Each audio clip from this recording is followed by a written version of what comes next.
नमस्कार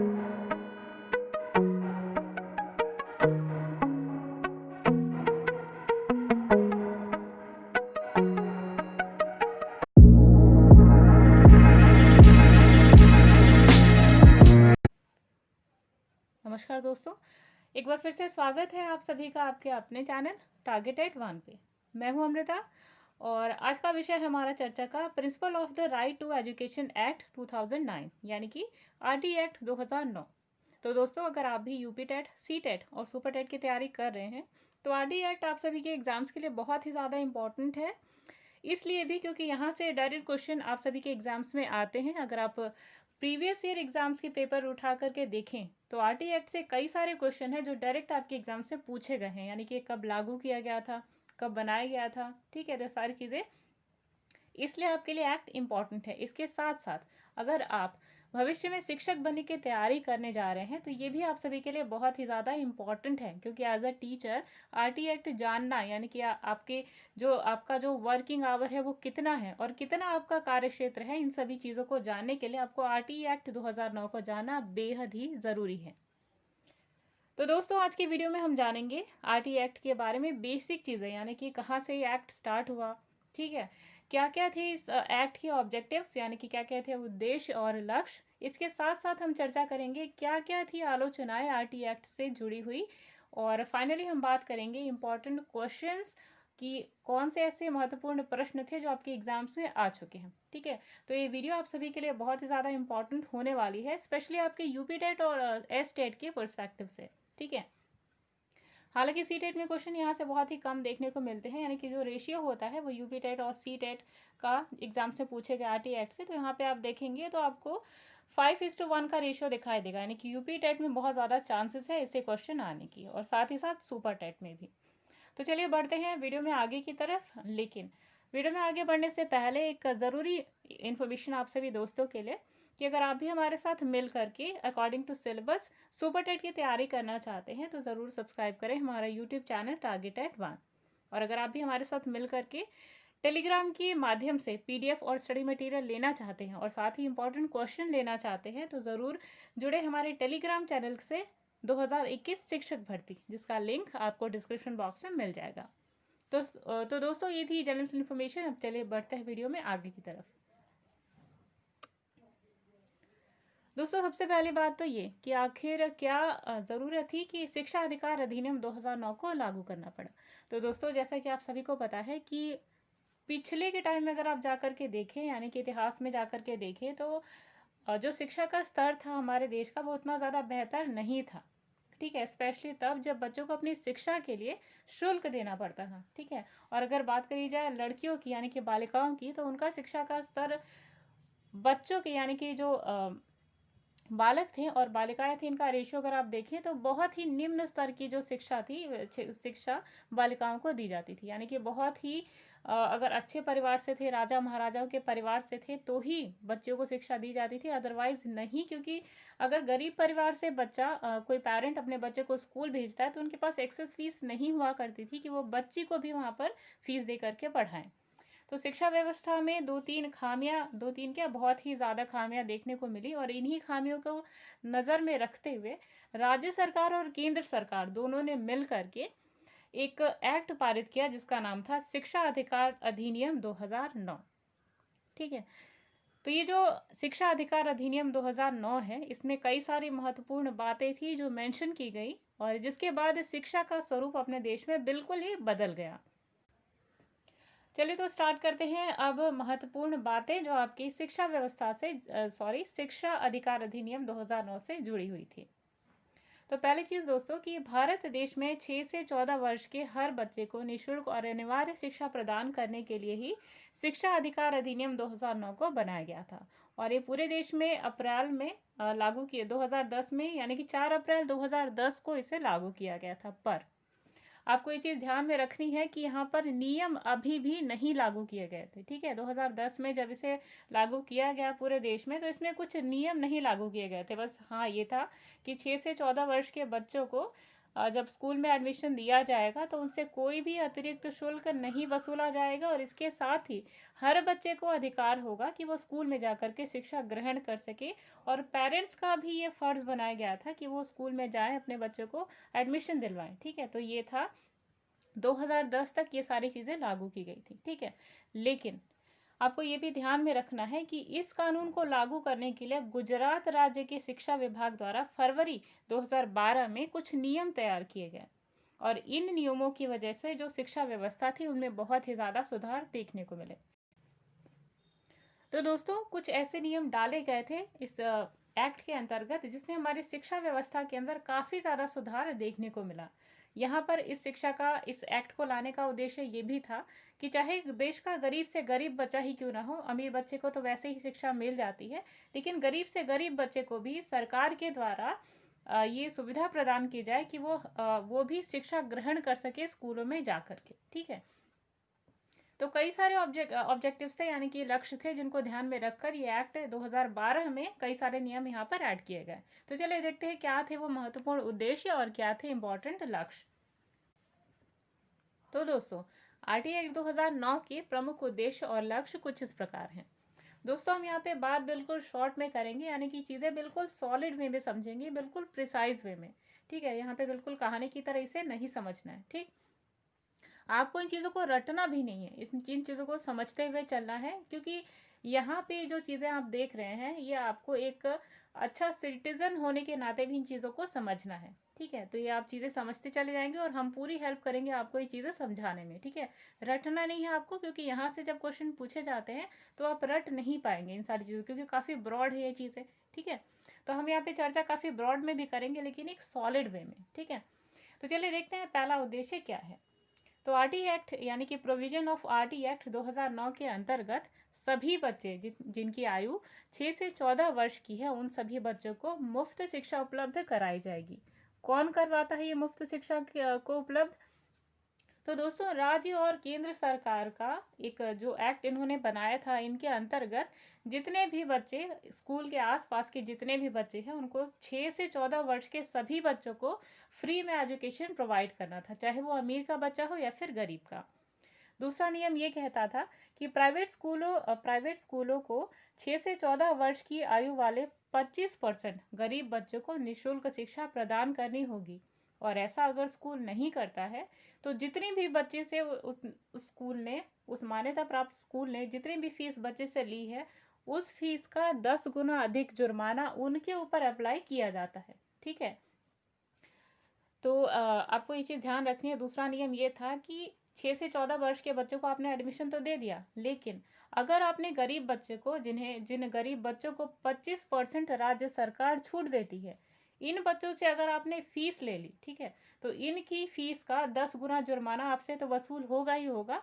दूसरी चीज़, आपके स्कूल की मान्यता भी रद्द हो जाएगी। ठीक है, तो काफ़ी सख्त नियम था।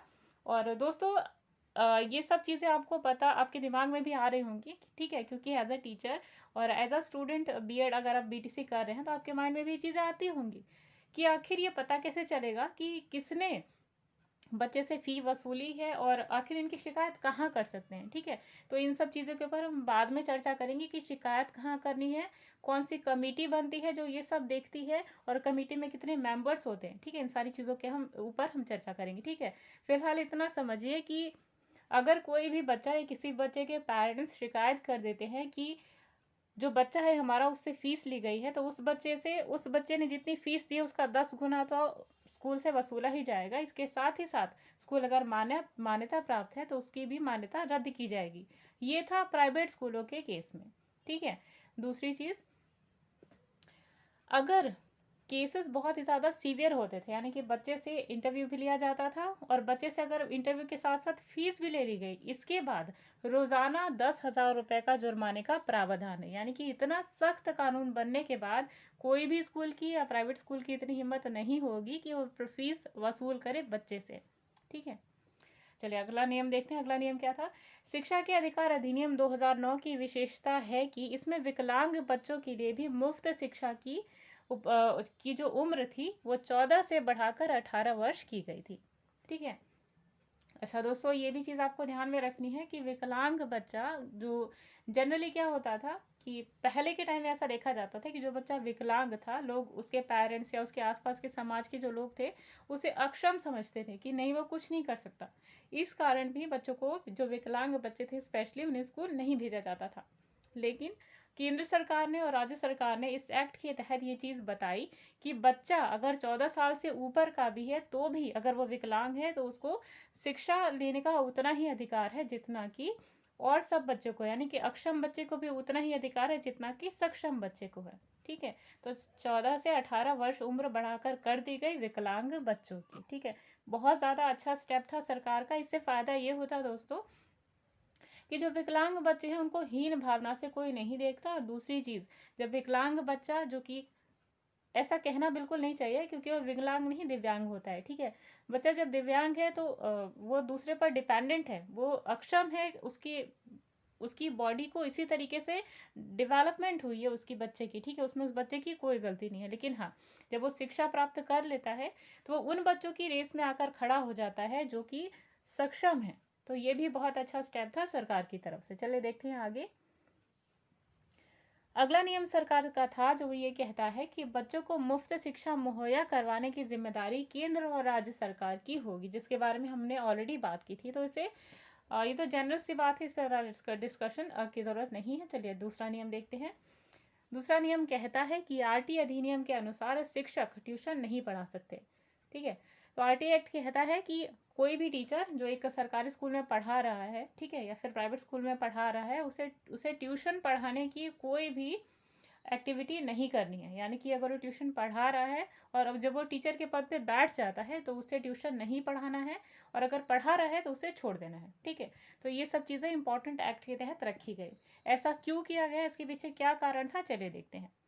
दोस्तों, अगर कोई शिक्षक है, ठीक है, और वो स्कूल में भी अपना टाइम डिवोट करता है, ठीक है, ये उसका स्कूल है और ये इसका घर का एरिया है, ठीक है, तो अगर वो यहाँ पे भी पढ़ा करके स्कूल से जाता है या ट्यूशन सुबह पढ़ा कर आता है और दोपहर के टाइम में 10 बजे से, तो आपको पता ही होगा सरकारी स्कूल खोलते हैं, तो अगर यहाँ पे भी टाइम वो डिवोट करता है तो टीचर टीचर थोड़ा सा स्ट्रेस में हो जाता है और वो अपना 100% नहीं दे पाता सरकारी स्कूल में, ठीक है, या प्राइवेट स्कूलों में।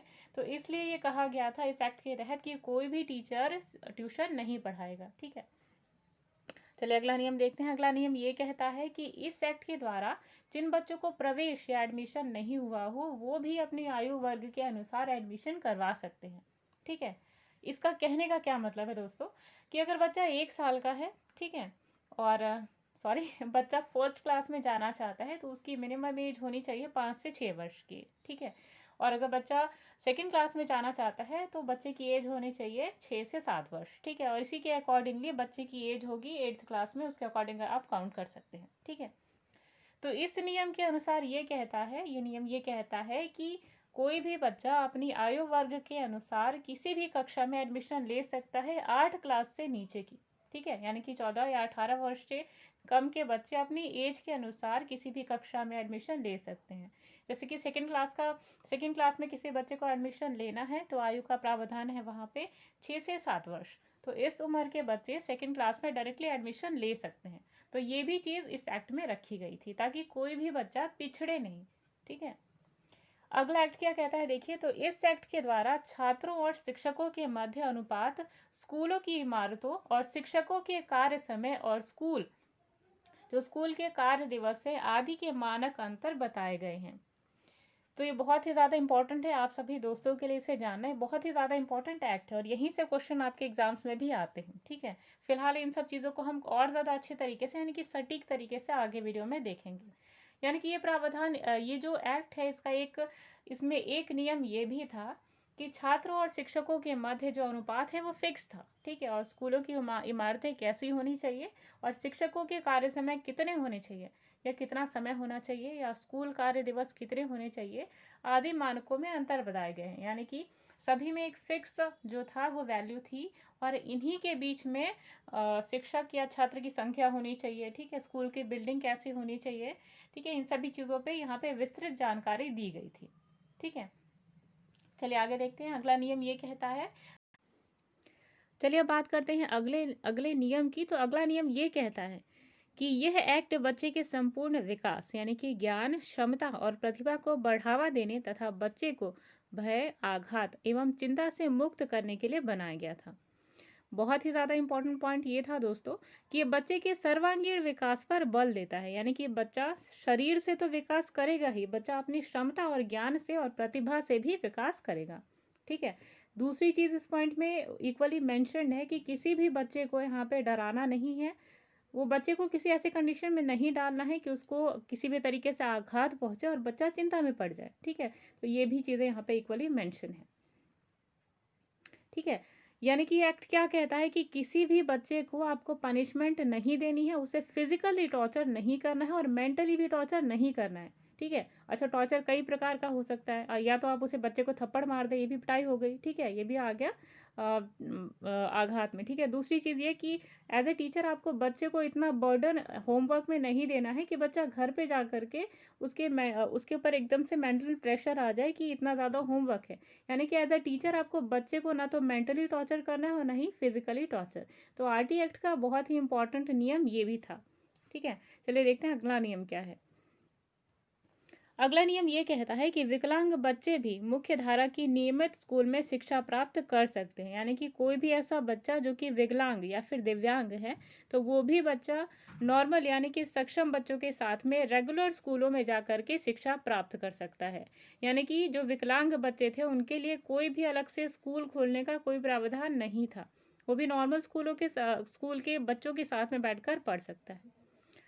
चलिए देखते हैं अगला नियम क्या कहता है। तो अगला नियम कहता है कि किसी भी बच्चे को आवश्यक कागजों की कमी के कारण स्कूल में दाखिला लेने से नहीं रोका जा सकता, और स्कूल में प्रवेश प्रक्रिया पूरी होने के बाद भी किसी भी बच्चे को प्रवेश के लिए मना नहीं किया जाएगा और किसी भी बच्चे को प्रवेश परीक्षा देने के लिए भी नहीं कहा जाएगा। यानी कि ये जो नियम है वो साफ साफ कहता है कि कोई भी बच्चा जिसका एडमिशन वो स्कूल में लेने जा रहा है बच्चा, तो उसके पास अगर कोई डॉक्यूमेंट नहीं है, ठीक है, मान लीजिए प्रीवियस ईयर का उसके पास मार्कशीट नहीं है, जाति प्रमाण पत्र नहीं है, ठीक है, कोई भी डॉक्यूमेंट नहीं है, इन केस बच्चे को रोकना नहीं है, बच्चे को तब भी एडमिशन देना है। ठीक। दूसरी चीज़ ये कि बच्चे के पास अगर प्रवेश परीक्षा बच्चा देने जा रहा है स्कूल में, तो परीक्षा उसकी तभी होगी जब सत्र खत्म हो जाएगा। ठीक है। आपको यानी स्कूल को किसी भी बच्चे से पर्सनल इंटरव्यू नहीं लेना है और ना ही उनके पेरेंट्स से लेना है। ये भी चीज़ें इंपॉर्टेंट हैं जो इस एक्ट में डाली गई थी। यानी कि बच्चा अगर आता है स्कूल में और उससे आपको इंटरव्यू लेकर एडमिशन देते हैं, अगर बच्चा फेल हो जाता है दैट मीन्स आप उसे स्कूल से निकाल देंगे। ठीक है। तो ये चीज़ें भी इस एक्ट के द्वारा हटाई गई थी कि बच्चे से कोई भी इंटरव्यू नहीं लेना है और एग्ज़ाम उसका होगा, परीक्षा होगी तभी जब सत्र खत्म हो जाएगा। ठीक है। अगला नियम क्या कहता है कि किसी भी बच्चे को किसी भी परीक्षा में फेल करके रोका नहीं जाएगा और 8 साल तक की शिक्षा पूरी करने तक किसी भी बच्चे को स्कूल से नहीं हटाया जाएगा। ये भी इंपॉर्टेंट बात कही गई थी। हालांकि इसका एक ड्रॉबैक भी निकला। ठीक है। क्या ड्रॉबैक निकला, चलिए देखते हैं दोस्तों।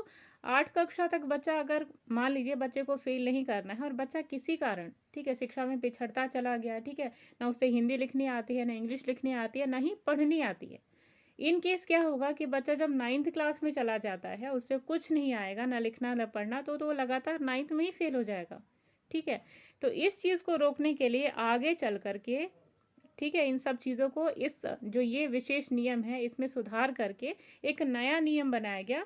ठीक है। नया नियम क्या था, इसके बारे में आगे डिटेल में चर्चा करेंगे, लेकिन फिलहाल इतना जान लीजिए कि इस नियम के अंदर जब इसको संशोधन किया गया तो इस नियम के तहत कि बच्चा अगर किसी क्लास में फेल हो जाता है, बेसिकली बच्चा अगर 8th की क्लास में अगर फेल हो जाता है, तो बच्चे को दोबारा मौका दिया जाता है उसी क्लास में 6 महीने के बाद, लगातार उसको पढ़ाया जाता है और उसके बाद फिर एग्ज़ाम लिया जाता है और बच्चा फिर अगर फेल हो जाता है तो उसको फेल ही माना जाता है। ठीक है। तो ये इंपॉर्टेंट नियम आया था संशोधित होकर के।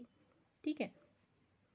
चलिए अगला नियम देखते हैं। अगला नियम ये कहता है कि प्रत्येक बच्चे को उसके निवास क्षेत्र से 1 किलोमीटर के भीतर प्राथमिक स्कूल और 3 किलोमीटर के अंदर अंदर माध्यमिक स्कूल उपलब्ध कराना होगा। यानी किसी भी कोई भी ऐसा बच्चा, ठीक है, जो शिक्षा ग्रहण करना चाहता है तो उसके 1 किलोमीटर के भीतर 1 से 5 तक के बच्चे को स्कूल उपलब्ध होना चाहिए। और ये किसकी जिम्मेदारी थी? ये केंद्र और राज्य सरकार दोनों की जिम्मेदारी थी कि वो हर गांव और हर, स्पेशली क्या होता था कि जो अर्बन एरियाज़ थे, यानी कि जो शहरी क्षेत्र थे, वहाँ पर तो स्कूल मिल जाते थे, पर ग्रामीण क्षेत्रों में स्कूल नहीं मिलते थे। तो यहाँ भी यानी कि ग्रामीण क्षेत्रों में भी स्कूल उपलब्ध कराना केंद्र और राज्य सरकार दोनों की ज़िम्मेदारी थी।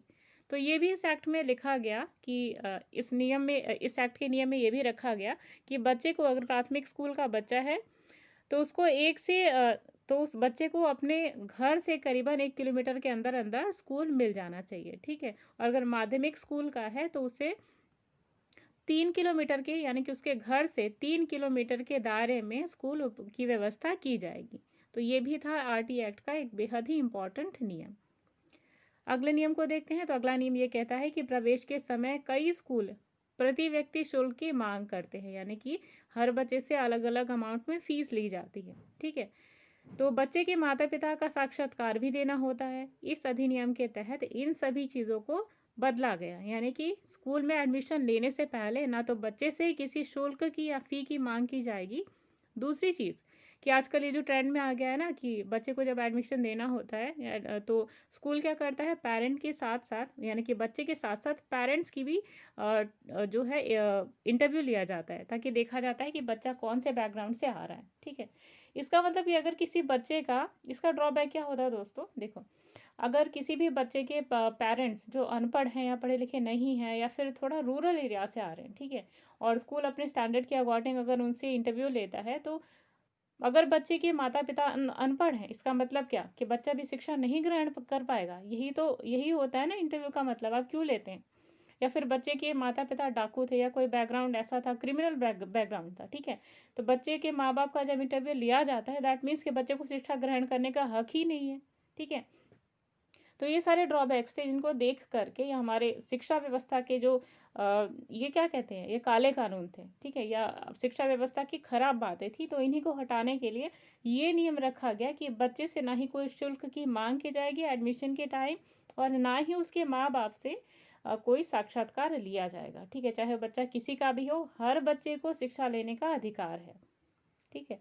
अगला नियम देखिए क्या कहता है। अगला नियम कहता है कि इस अधिनियम के अनुसार बच्चों की स्क्रीनिंग और माता पिता का इंटरव्यू लेने पर 25,000 और दोहराने पर 50,000 रुपए को वसूला जाएगा एज अ जुर्माना, ठीक है। क्या कहा गया कि अगर, एक तो पहली चीज, अधिनियम ने पहले ही सख्त हिदायत दे दी कि नहीं, किसी भी पेरेंट का, किसी भी बच्चा जिसे एडमिशन लेना हो उसके पेरेंट का इंटरव्यू नहीं लिया जाएगा। इन केस कोई भी स्कूल या प्रिंसिपल या टीचर ऐसा करता पाया गया, इंटरव्यू लेता पाया गया माँ बाप से, तो उसे 25,000 रुपये का जुर्माना देना पड़ेगा, ठीक है। अच्छा, अगर पकड़े जाने के बाद, यानी 25,000 का जुर्माना देने के बाद भी वो स्कूल नहीं माना और दोबारा से पेरेंट्स से अगर उसने कोशिश की इंटरव्यू लेने की, तो वहाँ पे उसे 50,000 रुपये का जुर्माना देना पड़ेगा। यानी मान लीजिए कोई स्कूल ए है और इसने किसी बी बच्चे के माँ बाप से क्या कर लिया, इंटरव्यू ले लिया, ठीक है, एंट्रेंस के पहले, यानी कि बच्चे की एडमिशन से पहले उसने माँ बाप का भी क्या किया, साक्षात्कार ले लिया, ठीक है। तो इसने क्या किया, पहली बार लिया तो इसे 25,000 रुपये का जुर्माना देना पड़ेगा। फिर क्या हुआ, इसके ऊपर एक्ट लग गया तो इसने 25,000 रुपये का जुर्माना दे दिया। फिर अगर इसने दोबारा ऐसे ही करने की कोशिश की तो इसको 25 + 50 दोनों का जुर्माना लग गया, ठीक है। तो ये हुआ एक अच्छा एस्पेक्ट इस एक्ट का, ठीक है। चलिए आगे देखते हैं। अगला नियम ये कहता है कि स्कूलों में शिक्षकों और कक्षाओं की संख्या पर्याप्त मात्रा में रहेगी, यानी कि हर 30 बच्चे पर एक शिक्षक होगा और हर शिक्षक के लिए कक्षा और प्रिंसिपल के लिए एक अलग कमरा उपलब्ध करवाया जाएगा, और ये किसकी जिम्मेदारी होगी, सरकार की, ठीक है। यानी कि टीचर और बच्चे की जो रेशियो होगी वो होगी 30:1 प्राइमरी स्तर पे, और 6 to 8 के स्तर पे होगी ये 35:1, यानी कि एक टीचर होगा 35 बच्चों के ऊपर, ठीक है, 6 to 8 में। और प्राइमरी कक्षा में क्या होगा, 30 बच्चों के ऊपर एक शिक्षक होगा, ठीक है। तो ये भी चीज़ें इंपॉर्टेंट थी। नेक्स्ट नियम ये कहता है कि कोई भी शिक्षक या शिक्षिका निजी शिक्षण या निजी शिक्षण गतिविधि नहीं चलाएगा। यानी अगर कोई टीचर ऐसा होता है कि वो प्राइमरी स्कूल में जाकर के पढ़ा रहा है, ठीक है, या मिडिल स्कूल में जाके पढ़ा रहा है, या कहीं पे भी पढ़ा रहा है, ठीक है, कोई भी कहीं भी जगह पे पढ़ा रहा है वो, ठीक है, और अलग से क्या करता है कि घर पे उसने क्या करा है, दूसरा स्कूल खोल के रखा है या कोई कोचिंग इंस्टीट्यूशन खोल के रखा है, तो ऐसा नहीं करना है। कोई भी टीचर जिसने एक बार ज्वाइनिंग कर ली, वो उसे बिल्कुल भी हक नहीं है कि वो निजी स्कूल या किसी निजी इंस्टीट्यूशन में पढ़ाए या फिर अलग से अपना स्कूल चलाए, ठीक है। तो ये सख्त हिदायत दी गई थी टीचर्स को, और अभी भी एक्ट लागू है कि कोई भी टीचर अपना अलग से इंस्टीट्यूशन नहीं खोल सकता। ठीक है, चलिए देखते हैं अगला नियम। तो अगला नियम ये कहता है कि स्कूलों में लड़कियों और लड़कों के लिए अलग से शौचालय की व्यवस्था होगी। यानी कि पहले क्या होता था कि लड़कियों को तो बेसिकली एडमिशन दिया ही नहीं जाता था, ना माँ बाप छोड़ा करते थे बच्चे को स्कूल में जाने के लिए, क्योंकि ये सारी चीज़ें वहाँ पे फैसिलिटी थी ही नहीं। और कई बच्चियों के साथ क्या होता था कि ऐसे केसेस देखे जाते थे जहाँ उनके साथ दुर्व्यवहार होता था। तो इन्हीं चीज़ों को ध्यान में रख करके इस एक्ट के तहत इम्पॉर्टेंट नियम जोड़ा गया कि स्कूलों में लड़कियों और लड़कों के लिए अलग से शौचालय की व्यवस्था की जाएगी। ठीक, अगला नियम ये कहता है कि किसी भी बच्चे को मानसिक यातना या शारीरिक दंड नहीं दिया जाएगा। ठीक है, मानसिक यातना क्या, बच्चे को इतना ज़्यादा आपने क्लास के सामने बेइज्जत कर दिया, तुझे तो ये नहीं आता, तुम तो इतने गए गुजरे हो, तुम्हें तो ABCD भी नहीं आती, ऐसा भी आपको नेगेटिव कमेंट बिल्कुल भी नहीं देना। दूसरा, शारीरिक दंड नहीं दिया जाएगा, जो हमने ऑलरेडी मेंशन कर चुका था पहले। ठीक है, चलिए इसको छोड़ते हैं, आगे बढ़ते हैं। अगला नियम ये कहता है कि इस नियम के तहत शिकायत निवारण के लिए, अच्छा ये चीज़ हमने आपसे कही थी पहले ही कि देखिए, अगर कोई चीज़ ऐसी होती है कि शिकायत आपके मन में आती है तो आप कहाँ शिकायत कर सकते हैं। तो शिकायत करने के लिए इस अधिनियम के तहत शिकायत निवारण के लिए ग्राम स्तर पर पंचायत होगी। अगर ग्रामीण क्षेत्र में है आप तो पंचायत से शिकायत कर सकते हैं। क्लस्टर स्तर पे है तो क्लस्टर संसाधन केंद्र में शिकायत कर सकते हैं, यानी कि CRC में शिकायत कर सकते हैं। और अगर आप तहसील स्तर पर हैं तो तहसील पंचायत में जाकर के शिकायत कर सकते हैं। और अगर ज़िला स्तर पर यानी बहुत ज़्यादा बड़ी प्रॉब्लम है तो ज़िला स्तर पर आप ज़िला प्राथमिक शिक्षा अधिकारी से वहाँ पर आप शिकायत कर सकते हैं। ठीक है, अच्छा, प्रत्येक विद्यालय में एक SMC होगी जिसका अध्यक्ष उसके अभिभावक होंगे। SMC एक कमेटी होती है जिसमें पेरेंट्स और टीचर मिलकर कमेटी बनाते हैं जो स्कूल के अंतर्गत आने वाली चीज़ों के ऊपर नज़र रखते हैं। ठीक है, तो इसके अध्यक्ष कौन होते हैं, अभिभावक स्वयं होते हैं। तो ये बहुत अच्छी चीज़ ऐड की गई कि बच्चे की अच्छाई और बुराई के बारे में टीचर्स भी यहाँ पे इक्वली रिस्पॉन्सिबल होते हैं, और उन्हें भी अपनी जो नज़रिया है, जो अपना व्यू है वहाँ पे रखने का उनको मौका दिया जाता है, और वो एक कमेटी के अध्यक्ष भी हैं जो स्कूल के अंतर्गत आता है। ठीक है, तो इम्पोर्टेंट नियम थे। चलिए देखते हैं अगला। चलिए अब आए हैं हम इस एक्ट के तहत जो अमेंडमेंट थी उसके बारे में हम बात करते हैं। तो दोस्तों, अमेंडमेंट यानी कि संशोधन करने की क्या आवश्यकता पड़ी, तो जिसके बारे में ऑलरेडी हमने मोटे मोटे तौर पे बात करी थी। चलिए थोड़ा सा और ज़्यादा इस बारे में जानते हैं। ठीक है, निःशुल्क और अनिवार्य शिक्षा अधिनियम, ठीक है, यानी शिक्षा का अधिकार संशोधन अधिनियम 2019 भारतीय संसद में 30 जनवरी 2019 को पारित किया गया था। ठीक है, और RT अधिनियम 2009 में कुछ संशोधन भी किया गया। ठीक है, किस नियम में संशोधन किया गया ये भी जान लीजिए दोस्तों। ठीक है, संशोधन किया गया था कि हमने ऑलरेडी डिस्कस किया था वीडियो में आगे कि जो 8th क्लास के बच्चे थे, यानी कि 8th क्लास के जो बच्चे थे, ठीक है, यानी 8वीं कक्षा का जो बालक था, ठीक, वो किसी कारण अगर फेल हो जाता है, ठीक है, तो इस नए विधेयक में स्कूलों में नो डिटेंशन की नीति को समाप्त कर दिया गया था। ठीक है, और इसमें संशोधन करा गया था कि वर्तमान प्रावधान के अनुसार 8वीं कक्षा तक किसी भी छात्र को अनुत्तीर्ण नहीं किया जा सकता।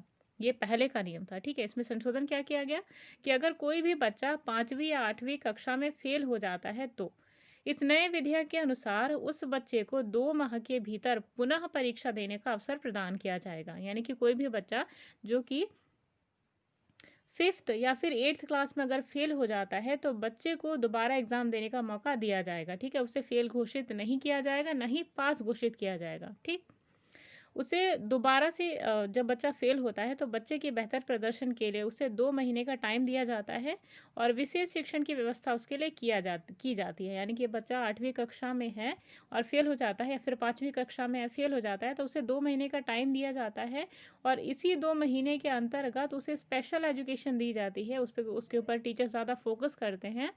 ठीक, तो दोस्तों अब आते हैं हम बहुत ही ज़्यादा महत्वपूर्ण बिंदुओं के ऊपर चर्चा करने के लिए, क्योंकि ये जो महत्वपूर्ण बिंदु है यहीं से ज़्यादातर क्वेश्चन आपके एग्जाम्स में आते हैं। आप एक तरीके से ये कहें कि ये जो पूरी RT एक्ट का जो निचोड़ है वही आपको इन महत्वपूर्ण बिंदुओं में मिलेगा। इसके साथ साथ आप देखेंगे समरी के कुछ पॉइंट्स जो आप सभी के लिए बेहद ही ज़रूरी है।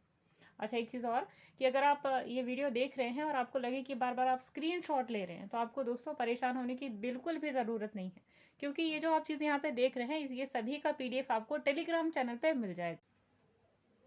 ये सभी चीज़ें आपको टेलीग्राम पे मिल जाएंगी एक पीडीएफ के रूप में, ठीक है। तो टेलीग्राम का लिंक कहाँ मिलेगा आपको? डिस्क्रिप्शन बॉक्स में। तो चलिए अब आते हैं अपने महत्वपूर्ण बिंदुओं के ऊपर। तो महत्वपूर्ण बिंदुओं में सबसे पहला पॉइंट ये है दोस्तों कि संविधान की 86वें संशोधन के साथ ही अनुच्छेद 21A को जोड़ा गया था, ठीक है।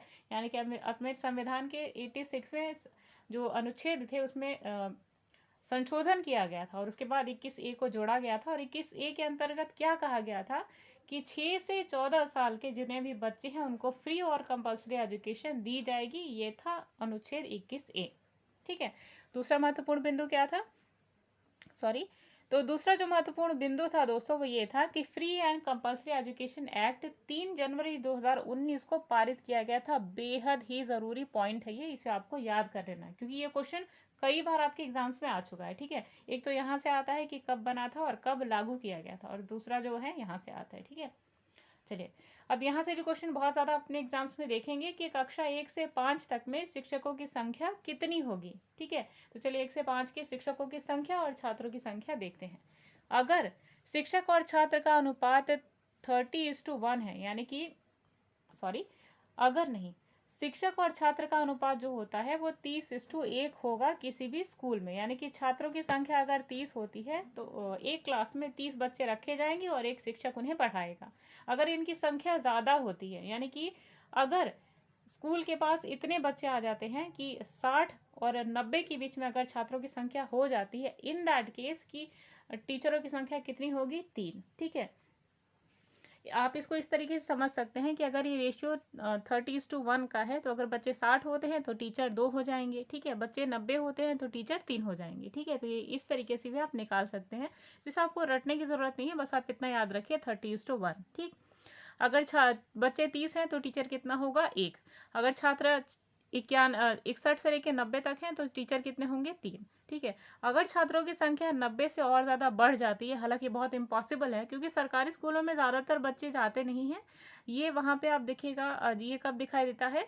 जब बच्चे यानी कि बच्चों के जो पेरेंट्स हैं वो बहुत ही ज़्यादा अटेंटिव रहते हैं कि हाँ हमें बच्चे को पढ़ाना है। यहाँ पर आप देखेंगे कि इन सब स्कूलों में एनरोलमेंट ज़्यादा होती है, ठीक है। तो छात्रों की संख्या अगर बढ़ जाती है 91 से 120 तक हो जाती है तो शिक्षकों की जो संख्या होगी वो होगी 4, ठीक। अगर इसके भी ऊपर छात्रों की संख्या बढ़ जाती है, यानी कि 150 से अगर ऊपर हो जाती है, तब जो शिक्षकों की संख्या होगी वो होगी 5। लेकिन इन टीचरों के ऊपर यानी पांचों टीचरों के ऊपर एक हेड मास्टर भी होगा, ठीक।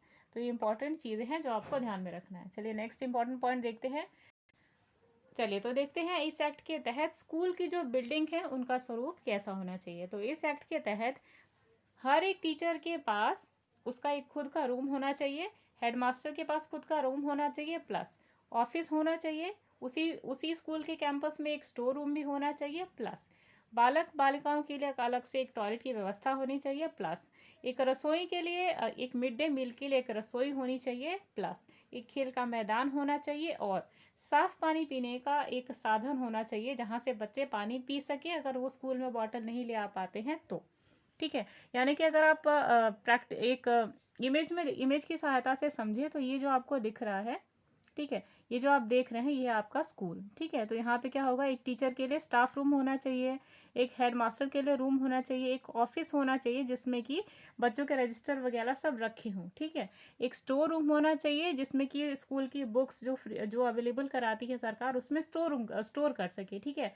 इसके साथ साथ लड़के और लड़कियों के लिए अलग से टॉयलेट रूम होना चाहिए। तो यहाँ पे बॉयज़ और गर्ल्स के लिए मान लीजिए क्या हो गया, एक अलग से टॉयलेट और बाथरूम की व्यवस्था, प्लस मिड डे मील के लिए एक रसोई होनी चाहिए जो कि यहाँ पे आप अज्यूम कर सकते हैं, ठीक है। एक खेल का मैदान होना चाहिए, तो मान लीजिए ये क्या हो गया, खेल का मैदान, ठीक है। पानी पीने के लिए एक साधन होना चाहिए, तो मान लीजिए ये क्या हो गया, गेट के पास पानी पीने का साधन। तो हमने यहाँ पे एक आर्किटेक्ट की तरह एक स्कूल का कैंपस भी डिज़ाइन कर लिया कि इस तरीके से होने चाहिए, ठीक है। तो ये तो गाइज ये तो थी थोड़ी सी कॉमेडी की बात, लेकिन हाँ सीरियसली जो स्कूल का जो होना चाहिए कैंपस वो कुछ इस टाइप से होना चाहिए, ठीक है। चलिए अब वर्किंग डेज की बात करते हैं। तो कोई भी टीचर जब किसी स्कूल में कार्यरत है तो उसे 8,000 दिन, ठीक है, 8,000 घंटे पढ़ाना है किसी भी एक शैक्षिक सत्र में, ठीक है। कार्य दिवस कितने कितने होने चाहिए? तो 220 कार्य दिवस होने चाहिए किसी भी सत्र में, ठीक है।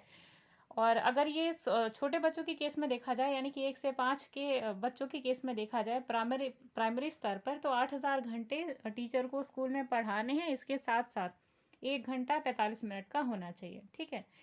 अगर ये बड़ी क्लास को देखें 6 to 8 में, तो 1,000 घंटे जो टीचर है वो पढ़ाएगा। इसके साथ ही 220 कार्य दिवस वहाँ पे होने चाहिए एक सत्र में, ठीक है। तो इम्पॉर्टेंट पॉइंट है जो आपके लिए जानना ज़रूरी था। अगला पॉइंट ये था कि हर शिक्षक के लिए न्यूनतम शैक्षिक घंटे प्रति सप्ताह कितने होंगे? 45 घंटे। यानी कि एक टीचर का एक पीरियड जो होगा वो 45 घंटे का होगा। आप इस तरीके से समझ सकते हैं। जैसे आप हिंदी के टीचर हैं तो आप क्लास में जाएंगे तो 45 घंटे पढ़ाएंगे, ठीक। चलिए बात करते हैं लाइब्रेरी के दोस्तों। तो लाइब्रेरी, इस एक्ट के तहत जो लाइब्रेरी है वो हर स्कूल में होनी चाहिए, ठीक है। बिल्डिंग के अंदर एक लाइब्रेरी भी होनी चाहिए। और इस लाइब्रेरी में क्या चीज़ें होनी चाहिए? न्यूज़पेपर होना चाहिए, मैगजीन्स होनी चाहिए, बुक्स होनी चाहिए, ठीक है। तो हर स्कूल में एक लाइब्रेरी भी एक पार्ट होगा कैंपस का, और इसमें बुक्स होनी चाहिए, न्यूज़पेपर अवेलेबल होना चाहिए, मैगजीन्स अवेलेबल होनी चाहिए, ठीक है। ये भी कहा गया था इस एक्ट के तहत। चलिए अब बात करते हैं कि आरटी एक्ट 2009 के तहत टीचरों को कितना क्वालिफाइड होना चाहिए और क्या होनी चाहिए मिनिमम क्वालिफिकेशन किसी भी टीचर को एक वैलिड शिक्षक बनने के लिए, ठीक है। चलिए देखते हैं। आरटी एक्ट के अंतर्गत शिक्षकों के लिए टीचर्स एलिजिबिलिटी टेस्ट करवाया जाता है, यानी कि टेट का जो एग्ज़ाम है वो करवाया जाता है, जिसके लिए न्यूनतम क्वालिफिकेशन नीचे दर्शाई गई। यानी कि अगर आप टेट एग्ज़ाम से की प्रिपरेशन कर रहे हैं और आपके अंदर तब क्या एलिजिबिलिटी होनी चाहिए, ठीक है, वो देखिए। प्राइमरी स्टेज में अगर आप 1 से 5 की तैयारी कर रहे हैं तो आपके पास सीनियर सेकेंडरी न्यूनतम 50% मार्क्स होने चाहिए। साथ ही साथ आपको डीएलएड होना चाहिए, या सीनियर सेकेंडरी न्यूनतम अगर आप 50% अंक के साथ हैं तो आपको बीएलएड होना चाहिए, या सीनियर सेकेंडरी न्यूनतम अगर आप 50% अंक लेकर आते हैं तो आपको डीएड या फिर बीएड या फिर डीएलएड होना चाहिए। तो इम्पोर्टेंट चीज़ें थी 1 से 5 के शिक्षकों के लिए, ठीक है, न्यूनतम क्वालिफिकेशन। दूसरी, एलिमेंट्री स्टेज के लिए यानी कि कक्षा 6 से 8 के लिए ग्रेजुएशन के साथ साथ डीएलएड होना चाहिए, या ग्रेजुएशन में अगर आप 50% अंक लेकर आए हैं तो इसके साथ आपको बीएड भी होना चाहिए। मिनिमम ग्रेजुएशन में आपको 50% अंक लाने हैं 6 to 8 में, और प्राइमरी स्टेज में आपको लेकर आने हैं 1 से 5 तक के बच्चों, 1 से 5 तक की कक्षा के लिए। सीनियर सेकेंडरी में मिनिमम 50% अंक लेकर आने हैं। तो ये भी चीज़ें आपको ध्यान में रखना है, ठीक है। चलिए इस पे आते हैं। तो ग्रेजुएशन हमने अभी बात करी कि 50% अंक के साथ साथ बीएड भी होना चाहिए। दूसरा, सीनियर सेकेंडरी न्यूनतम अगर 50% अंक हैं, इसके साथ साथ बीएलएड भी होनी चाहिए, या फिर सीनियर सेकेंडरी न्यूनतम 50% अंक है तो उसके साथ साथ बीएड या फिर बीएससी बीएड होना चाहिए, ठीक है। तो ये थी इम्पॉर्टेंट क्वालिफिकेशंस जो किसी भी टीचर को एक वैलिड टीचर बनाने के लिए चाहिए। चलिए बात करते हैं समरी की। तो अभी हमने इतना बड़ा सा जो डिस्कशन किया वीडियो में, उसका निचोड़ देखते हैं शॉर्ट में, ठीक है। निःशुल्क और अनिवार्य शिक्षा की बात की गई थी इस एक्ट के तहत। इस एक्ट में छात्र और शिक्षक का जो अनुपात था वो 30:1 रखा गया था, ठीक है, 30:1। दूसरा क्या था कि वर्किंग आवर की अगर बात करें दोस्तों हम यहाँ पे, तो वर्किंग आवर जो है यहाँ पर वो 200 रखा गया था प्राइमरी स्टेज पे, और 220 रखा गया था 6 to 8 के लिए, ठीक है। वर्किंग आवर, वर्किंग डेज, ठीक है। वर्किंग आवर्स की बात करी जाए तो एक टीचर एक सब्जेक्ट को 45 घंटे तक पढ़ा सकता है, ठीक है। स्कूल और घर के बीच की दूरी कितनी होनी चाहिए? तो प्राइमरी स्तर पे 105 के जो बच्चे हैं उनके घर के पास से 1 किलोमीटर की दूरी पर स्कूल होना चाहिए, और 6 to 8 की अगर बात करें तो 3 किलोमीटर के अंदर अंदर स्कूल होना चाहिए। ये किसकी जिम्मेदारी थी? ये केंद्र और राज्य सरकार दोनों की जिम्मेदारी थी, ठीक है। पनिशमेंट की बात करी जाए तो पनिशमेंट किसी भी तरीके से नहीं देना है, बच्चे को नेगेटिव कमेंट देना ही नहीं है, ठीक है। फिजिकल टॉर्चर नहीं करना है, मेंटल टॉर्चर नहीं करना है, ठीक। इसके साथ साथ इतना बड़ा सा है दोस्तों, ये रिवीजन के लिए आप सभी को पेज है जो आपको टेलीग्राम चैनल पे मिल जाएगा, ठीक है। तो इन सब चीज़ों को आप आराम से रिवाइज कर सकते हैं। और रही बात गाइस धाराओं की, ठीक है, तो अगर 6 to 8 अगर आप सेकेंडरी का एग्ज़ाम देने जा रहे हैं, जूनियर का एग्ज़ाम देने जा रहे हैं, तो ये जो है आप सभी के लिए बहुत ही ज़्यादा इंपॉर्टेंट होगा, धाराएं। तो अगली जो वीडियो होगी उसमें हम धाराओं के बारे में भी बात करेंगे काफ़ी ब्रॉड में। ये तो आपकी 1 से 5 तक के लिए जो इंपॉर्टेंट बातें ज़रूरी थी आरटी एक्ट के लिए वो हमने बात करी। लेकिन अगर आप 6 to 8 की तैयारी कर रहे हैं तो हमारी नेक्स्ट वीडियो को ज़रूर देखिएगा, ठीक है। और ये जो मटीरियल है आप सभी की समरी शॉर्ट में ये सभी आपको टेलीग्राम पे मिल जाएगी। चलिए अब दोस्तों, क्योंकि वीडियो ज़्यादा लंबी हो गई है और आप भी पढ़कर बोर हो चुके होंगे, तो चलिए जो क्वेश्चन है इंपॉर्टेंट जो आपकी प्रीवियस एग्जाम से पूछे जा चुके हैं, इनको हम अगली वीडियो में डिस्कस करेंगे, एक एक क्वेश्चन को जो आपके एग्जाम्स में आ चुका है। साथ ही साथ उन सभी प्रश्नों को भी डिस्कस करेंगे जो पूरी उम्मीद है आपके एग्जाम्स में आने की। ठीक है, तो दोस्तों यहाँ खत्म होती है हमारी आज की वीडियो। आई होप आपने बहुत सारी चीज़ें आज की वीडियो से सीखी होगी, और कोई भी ऐसा डाउट है जो आपको इस टॉपिक के अंतर्गत लगता है तो आप कमेंट बॉक्स में आके लिख सकते हैं। ठीक है, तो चलिए अमृता को दीजिए इजाज़त। Bye bye.